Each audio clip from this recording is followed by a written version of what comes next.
Tender Souls, it's Tamika and Cherise, and we're back with another Tender Care Intentions. Yeah. Happy new moon in Virgo. Virgo, we get back into that scheduled life. Right. We're just going to start by saying thank you for being back. If you are coming back with us, and if this is your first time, welcome. We are here every single new moon with the energies. We pick a card for the collective, and then we offer you journal prompts so you can take time for yourself to tap into the energies and write and reflect on what's going on around you. Just like every new moon, we're here every full moon for a Tender Care release. So please, if you are new here, just click that bell. Subscribe to that part first. Share with your friends. Share with your friends. We're here to have a community experience and just, sometimes you get into your new moon and your full moon rituals and you don't have, that friend group just quite yet that's on your same page. So this is for individuals who are trying to seek like-minded individuals with this new age spirituality, so to speak. And if you feel like you want to do a ritual every new moon and full moon, but you don't have that accountability partner, that's what we're here for. We're your accountability here. Okay. So what you need to do is grab your notebooks. Man, if you got an iPad, grab that too, girl, boy, they, them, whoever it is. Grab whatever crystals, any type of burning smudge, sage, candle, whatever you use during your new moon. We have our little new moon candle here from a local vendor. Yes. And we are ready to begin sharing the energies. Yes. Virgo. Whoop. Virgo.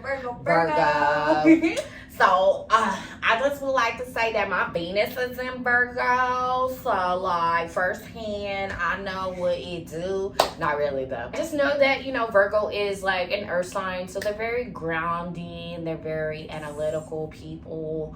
So, definitely take this time to ground. Focus on your grounding energies throughout this these next 30 days. Yes. How do you ground yourself? What things do you do throughout your day naturally that help you stay grounded? Other things can you bring in more of that do help you stay grounded? For me, it's yoga. It's always yoga and meditation. Journaling too, like definitely getting back into writing. That keeps me very, very grounded, very, very present. Yeah, and then when I was suggesting is prayer, because some of us do pray, whether it be in the morning or at night. There's different types of prayer, how you can pray. You can pray in your freaking mind for all you care, get in the shower, in the mirror, however you speak to your higher source, go ahead, do that. That helps me ground as well, and just like make it up to this beautiful energy. You feel me? But also with this new moon in Virgo, what other energies are coming up? Of course, got my notes today. Dandy notes. No lie, they're a little bit scattered, but that is kind of reflective on what needs to happen and come into fruition these next coming days, because Virgo is very analytical, very meticulous, very much into schedules and details and things as such. If you haven't already felt the energies, which I already have. I don't know. I definitely felt the energies already and have been taking action towards these things already. Yes. But Virgo is definitely big on the details. It released a lot of things that did not serve you this last full moon.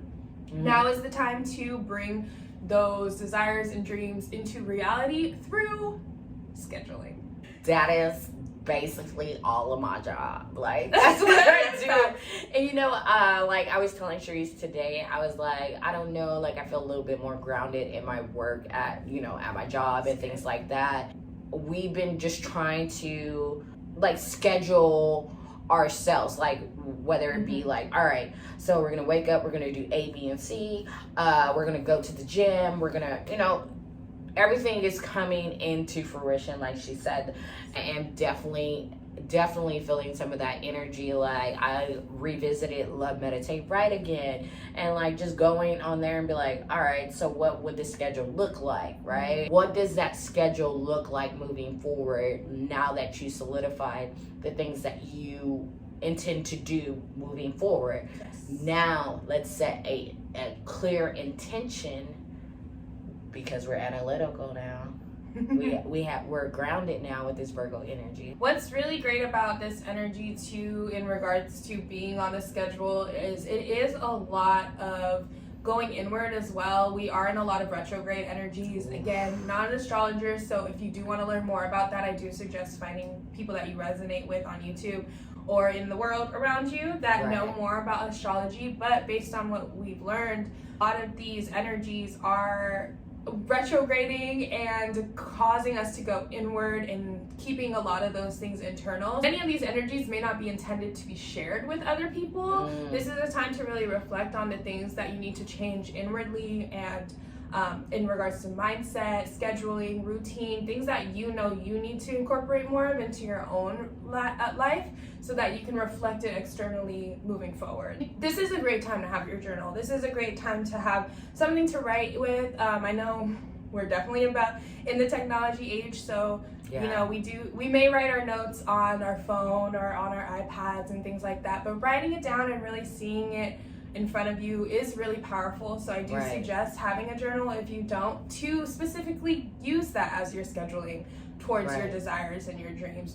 We have multiple notebooks, right? For specific things. Yeah, one of them may be the schedule. One of them might be affirmations. One of them might be a gratitude book, or just journaling, or you know, at night that dream time comes and you want to wake up and just write down the dreams that you have had.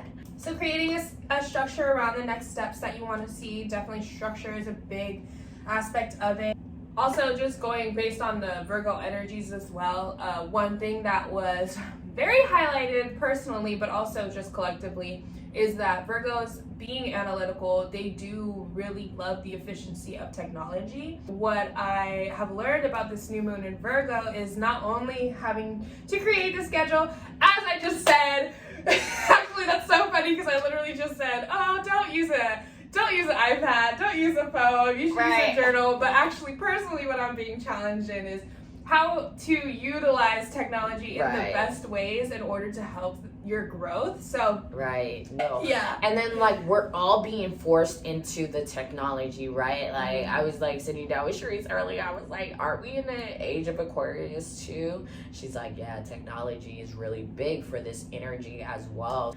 We're all getting pushed into technology, whether we like it or not. Everything digital money. You feel me? Everything. It's up to me. I probably wouldn't even be in front of this camera with y'all. To be honest, I love being here and I love Tender Care and what we're creating, and I know now how beneficial technology is in order to create this community, in order to reach out to you. But there's also that part of my spirit that's always fighting against it. The older people who, when the phones started coming out and the computers started coming out, they're like, I don't want to use that. I feel like that person. So I feel like this Virgo new moon is challenging me to see, and challenging us as a collective to see, where can technology be beneficial? Because we know exactly how social media and technology can be detrimental and distracting and bullying and all of those types of negative energies, but we're going to try to shift it. We're going to look at the positive side of technology, because it is part of our reality, it is part of our lives, and I don't think it's going to go anywhere. So we should really be learning how to leverage the technology for our schedules, for our desires, for our dreams, and I see where that can be. But maybe for yourself too, explore in your journal prompts moving forward, where you can see the positive side of that. And how you can use AI for your efficiency. All right. We are about to pull from the medicine card deck. So typically I pull a card from either the medicine, or during our full moon release, I pull from the goddess mythical deck. This is an animal card book, so if it doesn't resonate with you, don't worry. Not everything is going to resonate. But collectively, I am going to shuffle the deck while Sharice goes ahead and clears the energies. Just, pile. So she's just going to use that. I'm going to put this deck over it just to clear out the last energies from the last new moon. I'm going to call on, We're gonna call on our guides, our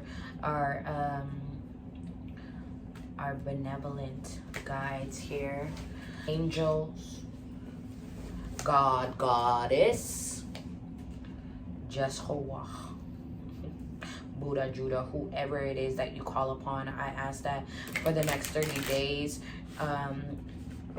that we be guided in the right direction, analytically, spiritually. How are we able to ground ourselves in our daily routines? How can we create the best schedule moving forward? How are we going to move? I love this deck, guys. I love animals, so it's only right that I have this deck. More than likely, if you see me in nature, I'm more than likely talking to someone. Tree and everything else. But going back to these energies, I'm gonna separate the deck 3 times and then just take from the top, and we have Mr. Horse. Horsey. Number 35. 35. Put it together as 8. 8 is good for abundance. What we know about horse already is that, you know, they're powerful. I think they're one of those animals that you can't really look in their eye. Like, I'm only gonna read a little bit of this, so you just get a feel of the book, and yeah, you might also love this card deck. Mighty horse, power to run across the open plains, or to bring the vision of the shields, dancing in purple dream rain. As you dance. The horse. Stealing horses is stealing power was a statement made frequently in historical Native American references to the esteemed role which horse played in the Native cultures. Skipping ahead because of copyrights. Dream Walker, a medicine man, was walking across the plains to visit the Arapaho, I don't want to mess up their name, nation. He carried with him his pipe. The feather tied into his long black hair pointed to the ground, marking him as a man of peace. Over the rise of a hill, Dreamwalker saw a herd of wild mustangs running towards him. Black Stallion approached him and asked if he was seeking an answer on his journey. Black Stallion said, "I am from the void, where answers live. Ride on my back and know the power of entering the darkness and finding the light, Dreamwalker."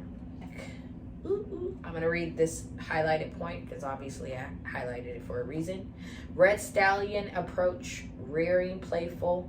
He told Dreamwalker of the joys of balancing work and heavy medicine with the joyful experience of play. He reminded Dreamwalker that he could better hold the attention of those he taught when humor was integrated with the lesson. Dreamwalker thanked him and promised to remember the gift of joy. Skipping along here.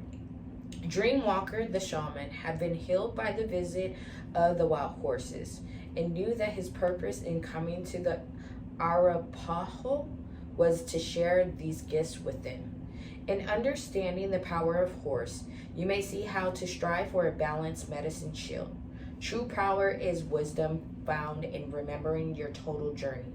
Wisdom comes from remembering pathways you have walked in another person's moccasins. Compassion, caring, teaching, loving, and sharing your gifts, talents, and abilities are the gateway to power.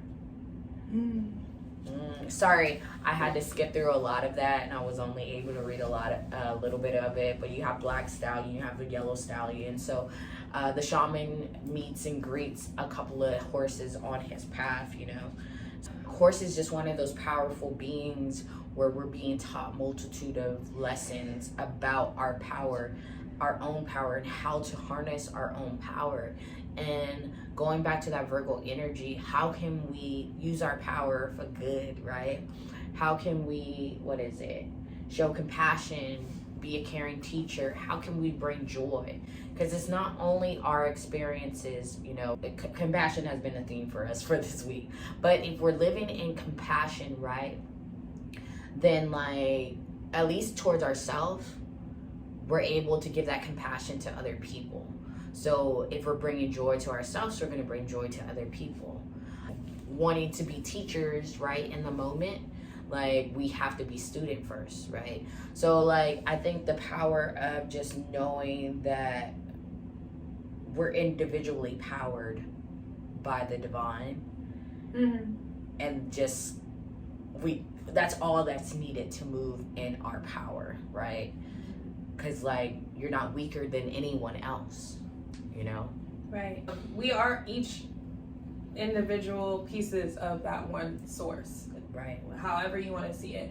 There is one thing, one void, whatever, right, that we are all expressions of, and there are reasons why we have different gifts. There are reasons why we have different ways of seeing the world. There are reasons why we have different interests, you know, because we are each a special piece to that source. It's not just random, you know, like right. There's purpose to our being, there's purpose to our time here, there's purpose to everything that you do, and living in that power and remembering that like initially as the foundation of everything you move through, because right, like no one can really tell you who you are or what to do, in the sense that you are here for whatever purpose that your higher self is showing you and source is showing you. So I do like that reminder all the time of being that piece. I also kind of went further in the book talking about how being that piece takes responsibility, and the responsibility comes from being able to balance work and play. And I think that I always laugh when I hear something about bringing joy into work, because I've grown up to be very serious and taking things way too serious, to the point where my spirit guides have told me to stop being so damn serious. So it's just made me laugh, because even with these videos and things like that, like it's very easy to take our careers or the things that we are very passionate about seriously. And it's like, for good reason, you know, it's things that we care about, but if we lose that joy in the midst of it, then why even do it? Because we're here to live a free, joyful, and abundant life. It's a very nice reminder to me all the time, because especially when going over details, especially when going over schedules and things like that. Sag rising here, I don't like schedules. So, you know, having to really like tap into that and adding a little bit of fun into it can make it a little bit easier. And then when you do serve the world in whatever way that you just, you know, desire to, and in that space that you scheduled, like throw some fun in there. It's making me reevaluate a lot of things. It's so crazy too, because like I work remotely, and I used to work in the office, right? So like I've always brought joy to the office. Like my personality is very bubbly. Like yeah, I'm funny. Like I'm like bringing joy very often, and I think been in a serious like state of mind just because I'm at home by myself. Like I'm entertaining the dog, you know, I'm messing with her like if she's home.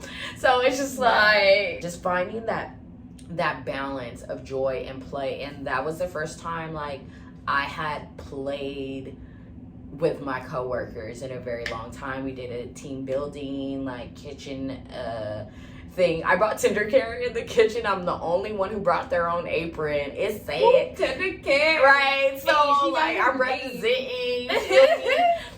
But yeah, like just being around my coworkers again, it's serious, because like when we work hard, we definitely work hard, but we play even harder. Yeah. And like I feel like I've been trying to balance that lately, especially coming out of the pandemic. We're all in serious mode, guys. Like that's facts. That's facts. Oh gosh. I do feel too like our personal relationship, like her coming into my life, was at the right timing in regards to that, like bringing more joy into my space and bringing more laughter and just like happiness into the space. Because man, like being by yourself and just like always in your thoughts and always being in self-reflection, it's really easy and then going down the rabbit hole in regards to the world as well, of the stuff that I can't even control. It's very easy to take things very serious. It's very easy to get mad about a lot of things. Right. But she's definitely brought a new perspective into my life again, or a refreshed perspective into my life again. And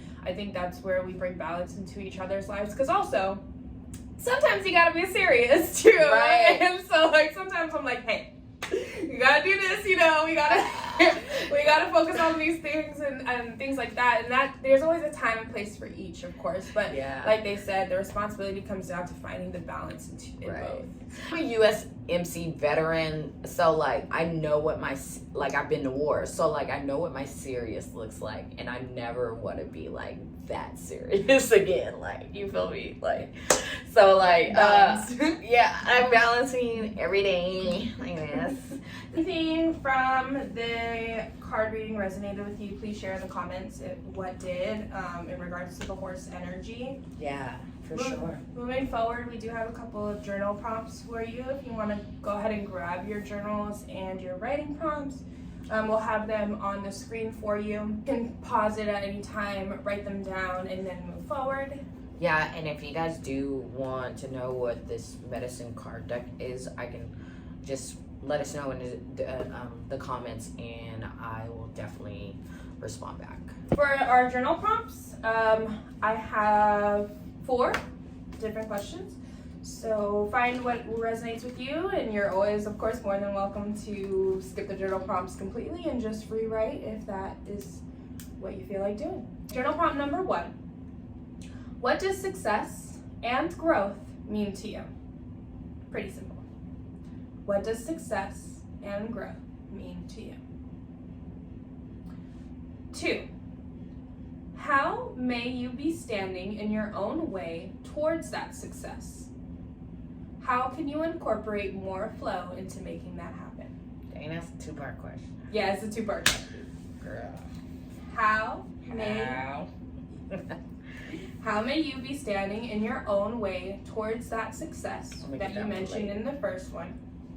How can you incorporate more flow into making that growth happen? That's a good one. That's a good one, gang. 3. Which areas of your life need more attention to detail? Write it out, schedule it out. Which areas of your life need more attention to detail? 4. How can you use technology to help you grow? We talked about that before, but go ahead and write it down. How can you use technology to help you grow? What I just thought of too, as well. How can you bring about more grounding into your life? What does grounding look like to you? We discussed that earlier as well. So maybe writing down some of your favorite grounding practices and incorporating one into every day, maybe. Yeah, and please share that with us if you would like. Yes. With that being said, thank you for joining us on our Tender Care Intentions. We hope you have the best new moon in Virgo, and we hope that your dreams are coming true one moon phase at a time. Right. One day at a time. So yeah. Take it slow. Be gentle with yourself. Facts. It's okay. Yes, and we're here to support you in any way, so feel free to open up to us. We are sharing ourselves with you. Right. We want to get to know you as well. And doggone it, this power right here is you. Only you know what moccasins, chocolates, or anything like that. You know what shoes you walk in. You have that power. Take it or leave it. That's the affirmation of the day. All right. Peace.